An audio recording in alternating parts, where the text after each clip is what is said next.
Oi, tudo bem contigo aí? Professor Vini falando, videoaula de hoje, Segunda Guerra Mundial. Uma das aulas mais preferidas dos alunos. Geralmente as pessoas, talvez tu aí que está me ouvindo, me vendo, possa também ser fascinado pela Segunda Guerra Mundial. Eu sempre faço também esse comentário. Segunda Guerra Mundial, ela é fantástica. Ela é fantástica em filmes, ela é fantástica na aula de história, ela é fantástica em jogos de videogame. Ela só não foi fantástica para quem viveu ela. Nós vamos ter a videoaula de hoje sobre o maior conflito da história da humanidade. E ela vai ser dividida em duas partes. Nessa primeira aula, nós vamos ver como que a guerra se originou, nós vamos ver aí a primeira parte da guerra. A guerra vai deixar entre 50 e 100 milhões de pessoas mortas. Lembre-se que é durante a Segunda Guerra Mundial que também ocorre o Holocausto, né? Mas isso é assunto específico para uma outra aula, uma aula sobre o nazismo. Causas da Segunda Guerra Mundial. Veja bem, nós estamos falando, portanto, sobre os antecedentes, aquilo que vai ocorrer antes da guerra, aquilo que vai também provocar a Segunda Guerra Mundial. A primeira grande causa da Segunda Guerra Mundial é o chamado Tratado de Versalhes. Esse Tratado de Versalhes, ele é aquele tratado assinado no final da Primeira Guerra Mundial. Então, ele é assinado em 1919. Lembre-se que esse Tratado de Versalhes, ele gerou um sentimento de humilhação, sobretudo a Alemanha. A Alemanha aqui é central na aula de Segunda Guerra Mundial. Haja vista o nazismo, Hitler, né? E todo o processo de expansão que eles vão pretender e que vai gerar a Segunda Guerra Mundial. Então você tem que entender de onde isso veio. Veio do Tratado de Versalhes, dessa humilhação que gerou depois um sentimento de vingança, e essa vingança vai dar origem ao nazismo. E o nazismo, então, é uma das primeiras causas da Segunda Guerra Mundial. Então, vamos também falar essa mesma frase de uma outra forma. Qual é a primeira grande causa da Segunda Guerra Mundial? É a Primeira Guerra Mundial. Ou seja, a Segunda Guerra Mundial, ela só ocorreu porque teve a primeira, e no final da primeira, uma série de medidas acabaram resultando nesse processo aqui. Humilhação, que virou vingança, que deu origem ao nazismo, e aí, consequentemente, chegamos à Segunda Guerra Mundial. Mas, meus queridos, existem outros fatores, outras coisas mais pontuais ali, mais próximas da guerra, que é, por exemplo, a ineficiência da chamada Liga das Nações. Liga das Nações é a primeira ONU, vamos dizer assim. Quando a gente tem o fim da Primeira Guerra Mundial, o próprio Tratado de Versalhes vai versar sobre a criação de uma organização internacional de colaboração entre os países. Só que essa Liga das Nações não funcionou, ela não tinha participação da Alemanha, ela não tinha participação dos Estados Unidos, ela não tinha participação da própria União Soviética, então não tinha realmente como funcionar. Ela era uma intenção muito mais da Inglaterra ou da França. Junto com a Liga das Nações, nós vamos anotar aqui a política de apaziguamento, tá? Essa política de apaziguamento é uma política que foi adotada pela Inglaterra e pela França, tentando não causar a guerra. Era uma política diante do avanço do nazismo. Já vou te falar agora algumas coisas de demonstração de que o nazismo estava criando força e não se fazia nada para contê-lo do ponto de vista militar, uma ação mais dura. A ideia era o diálogo, tentar conversar com Hitler, tentar conversar com Mussolini, só que isso não funcionou. Então aqui a gente vai botar um xizinho do lado, porque a ineficácia da Liga das Nações e a ineficácia da política do apaziguamento são causas da Segunda Guerra Mundial. Depois, a nossa próxima causa é a chamada Anschluss. O que foi Anschluss? Já é essa ideia do pangermanismo, a união dos países de origem germânica sob liderança da Alemanha, é o expansionismo alemão, quando eles vão conquistar a Áustria. A Áustria vai ser anexada pela Alemanha. Lembre-se que Adolf Hitler ele é austríaco, então ele vai fazer esse processo de união da Áustria com a Alemanha. Então, política de Anschluss. Uma outra política que vai aparecer aqui também é a anexação da região dos Sudetos.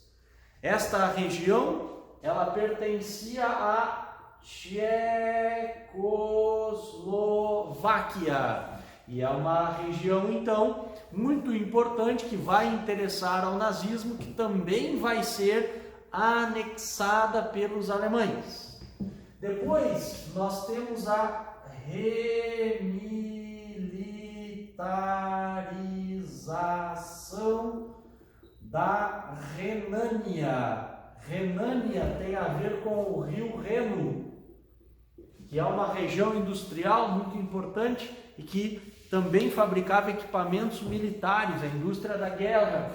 Isso aqui, pelo Tratado de Versalhes, era uma região que não poderia ser remilitarizada, mas a Alemanha remilitarizou, né? Voltou a investir em equipamentos, ela voltou a ter soldados nessa região, e aí a gente tem a famosa região da Alsácia-Lorena, na fronteira com a França, que é uma antiga disputa entre franceses e alemães. Ou seja, todas essas regiões aqui, elas dão uma noção da expansão do nazismo. Então, a principal ideia dessas duas partes aqui, expansão do nazismo, expansão das políticas da Alemanha de Hitler, expansão do pan-germanismo,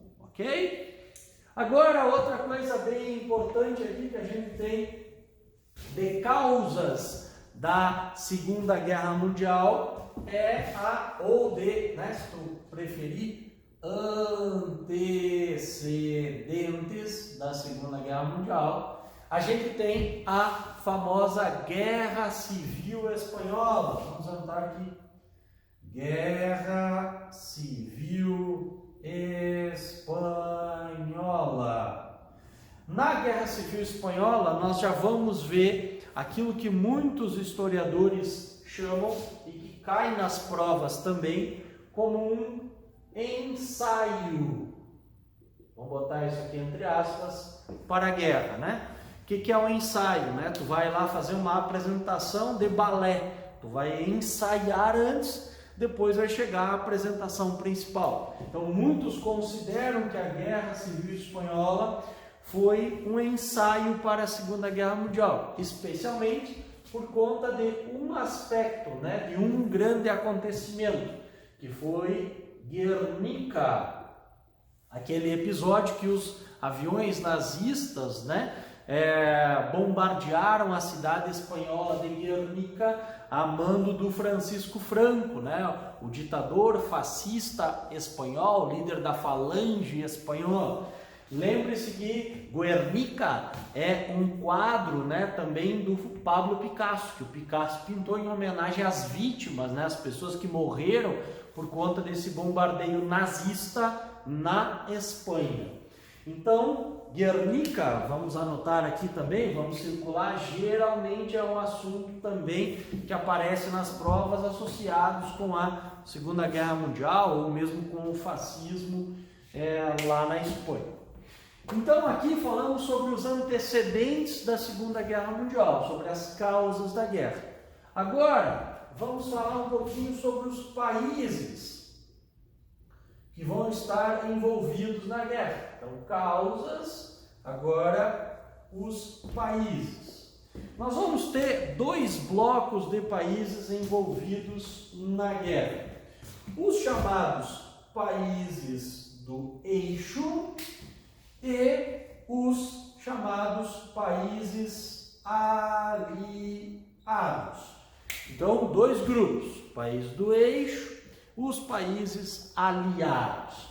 Quem são os países do eixo? Olha só, aqui vou te ensinar, se tu ainda não sabe, um antigo macete, um macete mais velho do que eu, chamado de Roberto. Veja bem, Roberto, tá? É o macete.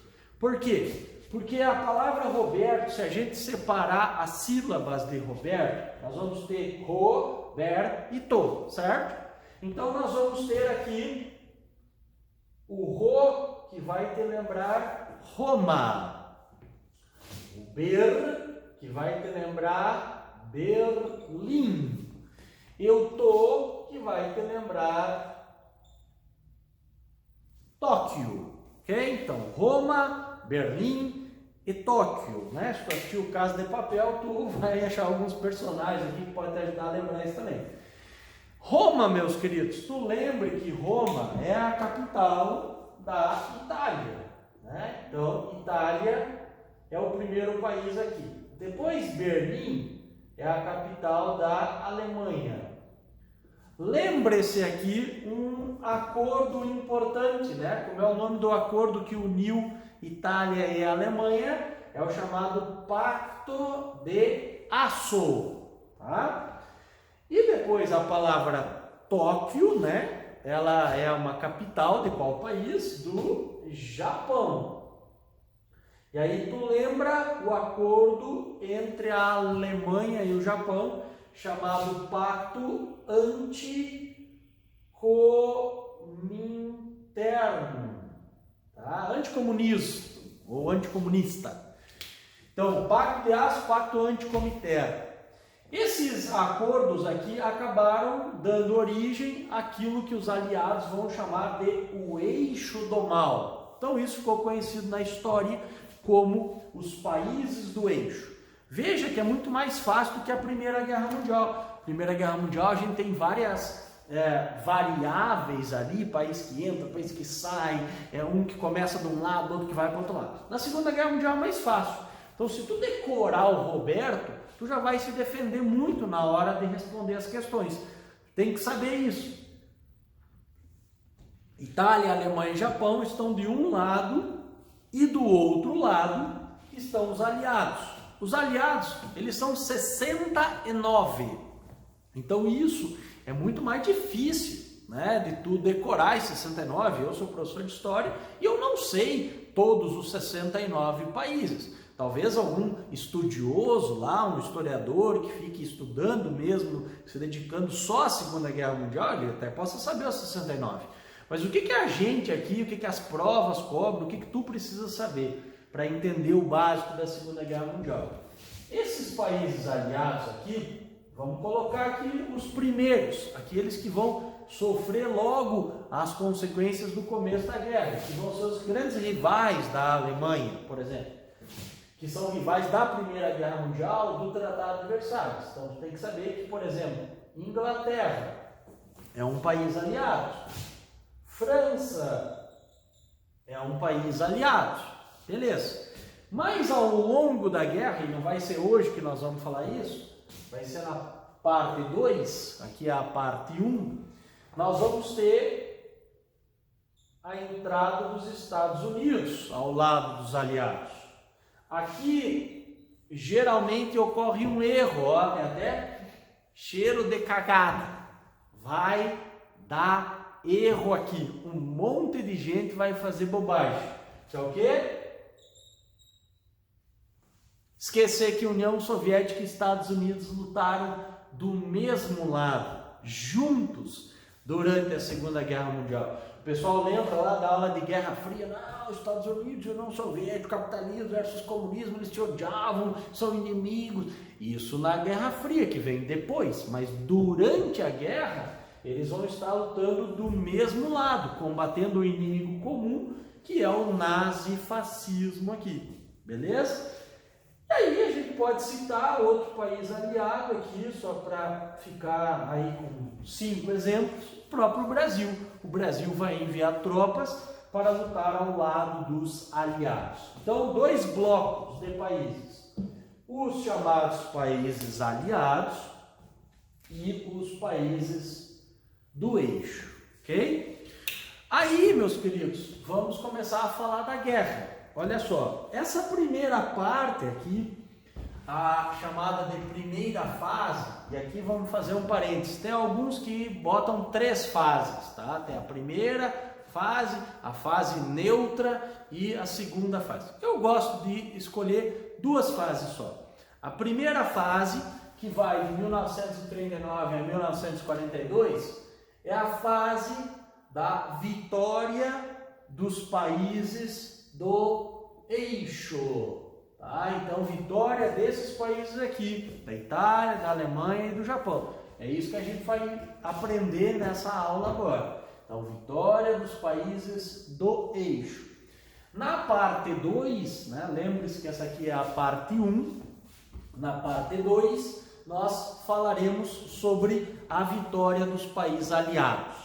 Okay? Então, a guerra começa, os primeiros anos da guerra são vitórias dos países do eixo. Então vamos anotar aí a primeira coisa.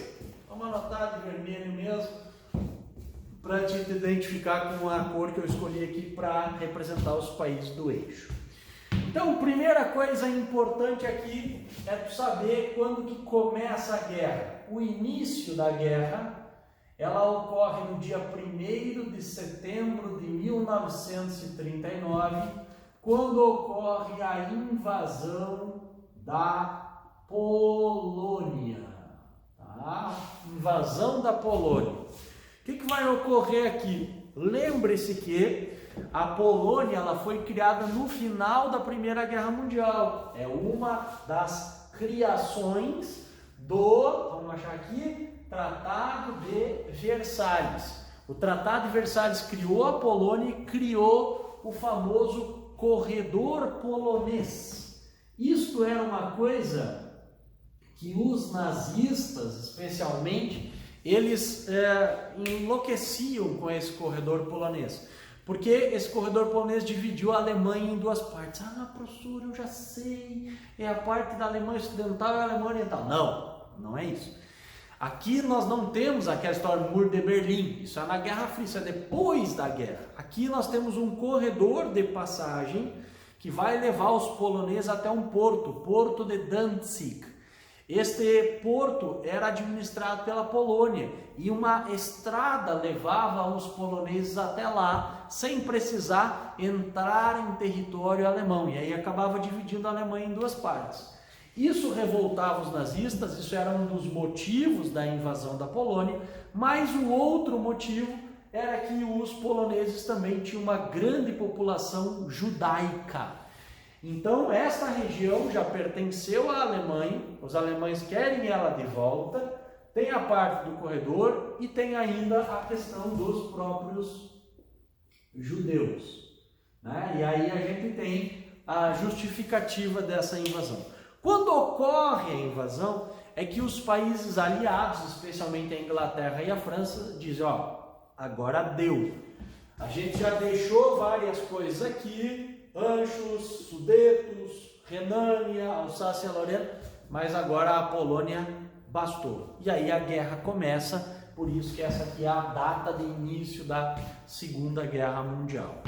Quando ocorre a invasão da Polônia, também ocorre uma outra coisa que a gente precisa saber, que é a divisão desse território, o território da Polônia, com a União Soviética. Então, alemães e russos, ou soviéticos, vão fazer um acordo agora, que vai versar sobre a divisão da Polônia em duas partes, mas também vai ter uma coisa muito importante, que vai ser um pacto de não agressão entre a Alemanha e a União Soviética. Então vamos colocar aqui. O nome do pacto chama-se Ribbentrop-Molotov. É o acordo então assinado entre Hitler e Stalin, ok? Esse é o acordo que uniu o nazismo e o comunismo, né?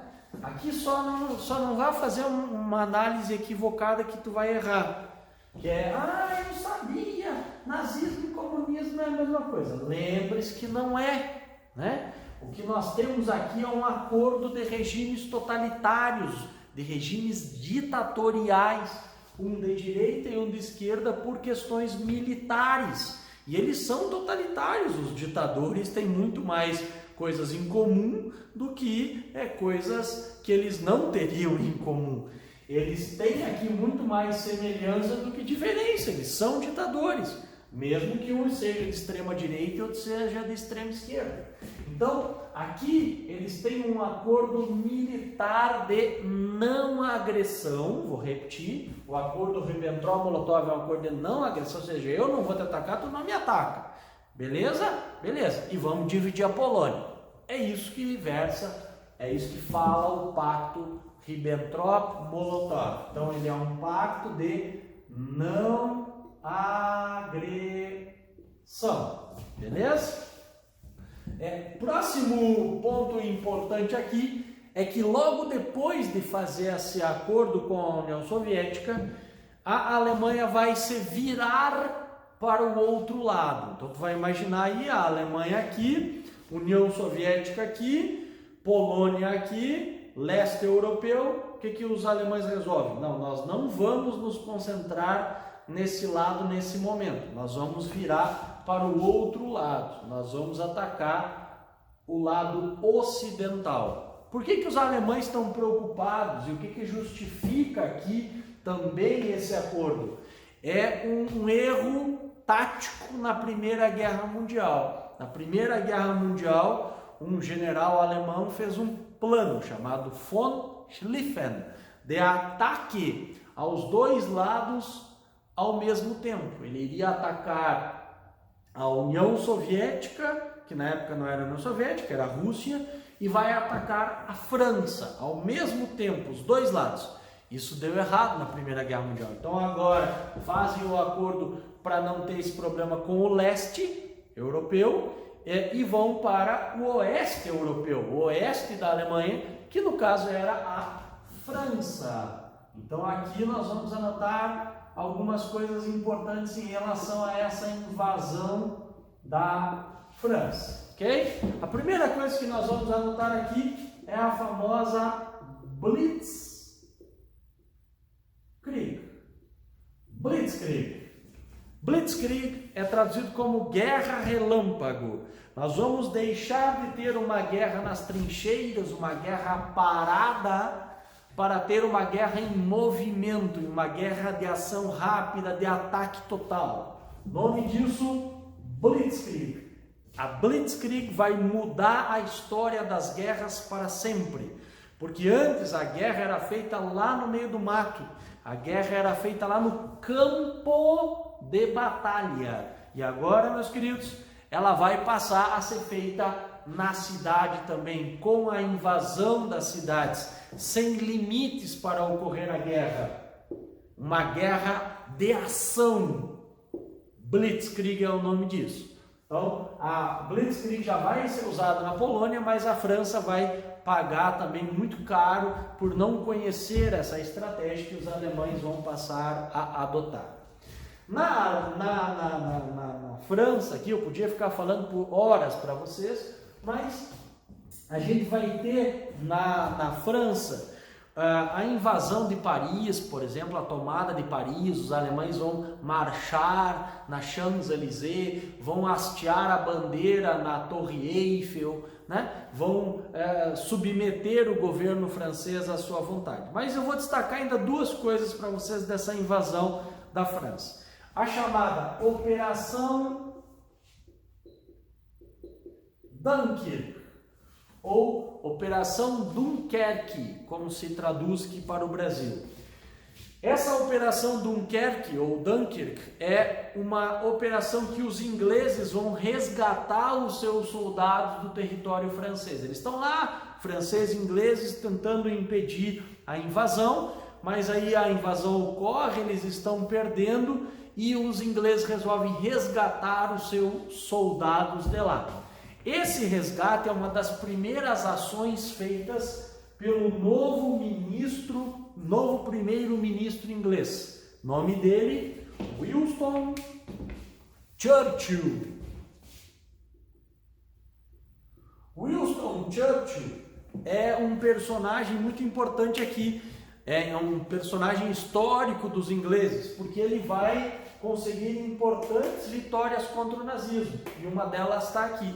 A Operação Dunkerque usou para resgatar os soldados da França pelo Canal da Mancha, navios de lazer, pequenas embarcações, pequenos iates, pequenas lanchas, navios de pesca para buscar os seus soldados. Eles tentaram, mandaram, né, navios grandes, navios de guerra, mas eles eram alvos fáceis da Força Aérea Alemã. E aí, para melhorar então, uma tática inusitada, eles adotaram pequenos navios que dificultavam o bombardeio e conseguiram resgatar os seus soldados. Então isso é a Operação Dunkirk. A outra coisa que nós vamos anotar aqui é a chamada República de Vichy, ou República de Vichy. É uma república que vai ser criada no sul da França e que vai apoiar o regime nazista na França. Os políticos que vão adotar a República de Vichy vão ser todos eles perseguidos depois que termina a guerra, indiciados, alguns deles vão ser inclusive mortos por terem colaborado com o nazismo. Então a República de Vichy é uma república que sucumbiu ao nazismo, certo? E ela fica no sul da França. O pessoal que apoiou justificava que era melhor fazer esse acordo do que ser invadido, do que ser destruído. Mas enfim, entrou para a história como uma traição à República de Vichy. Outra coisa que a gente pode notar aqui, só para constar, é a famosa linha Maginot. Tá? Maginot. Essa era uma linha que os franceses imaginavam que seria capaz de segurar o ataque nazista.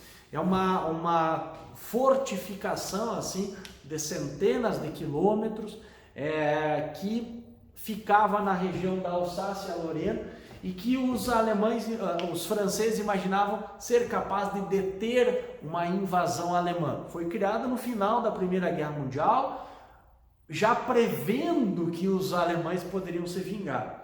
Mas por que ela foi ineficiente? Simples, porque os alemães não invadiram a França por essa região. Eles desviaram a região da Alsácia-Lorena e fizeram um ataque pela Bélgica, pela Holanda. Eles contornaram a linha Maginot. Então a linha Maginot é uma das construções militares mais inúteis da história, apesar de ela ter sido extraordinária no seu planejamento. Ele só não funcionou, mas enfim, também é uma coisa importante que tu precisa saber. Depois, meus queridos, vamos falar um pouquinho sobre a Inglaterra, sobre o caso da Inglaterra. A Inglaterra é uma ilha, então para o ataque da ilha, a Blitzkrieg não seria assim tão eficiente.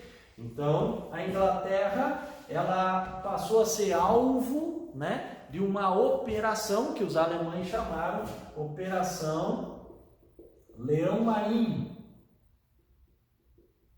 Essa Operação Leão Marinho, então, previa ataques usando aviões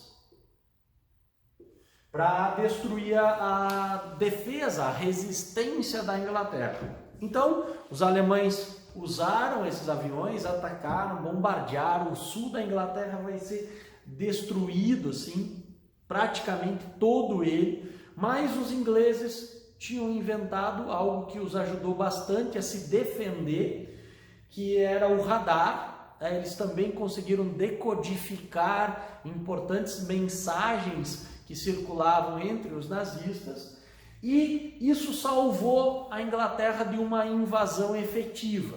Então a Inglaterra, diferente da França, ela foi destruída, mas eles não conseguiram invadir com tropas, ok?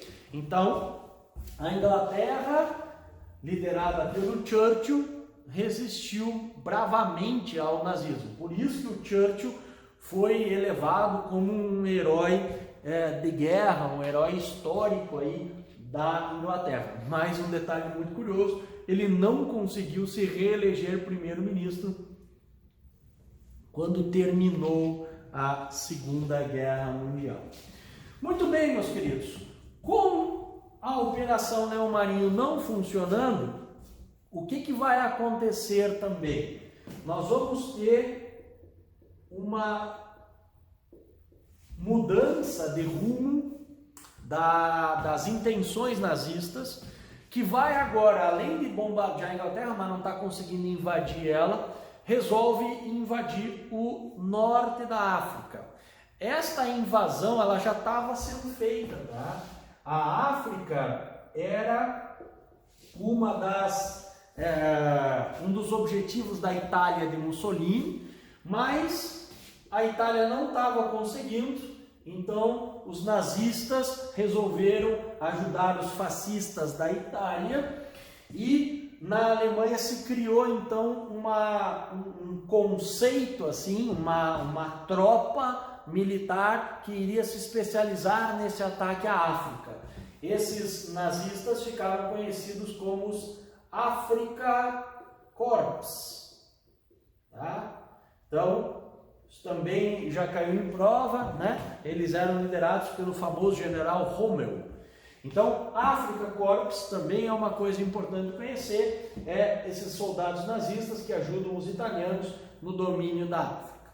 Para a gente terminar, os nazistas também resolveram tentar dominar algumas regiões do leste europeu, ainda antes de lutar contra a União Soviética. No leste europeu, os nazistas vão ter várias derrotas, sobretudo na região da Iugoslávia.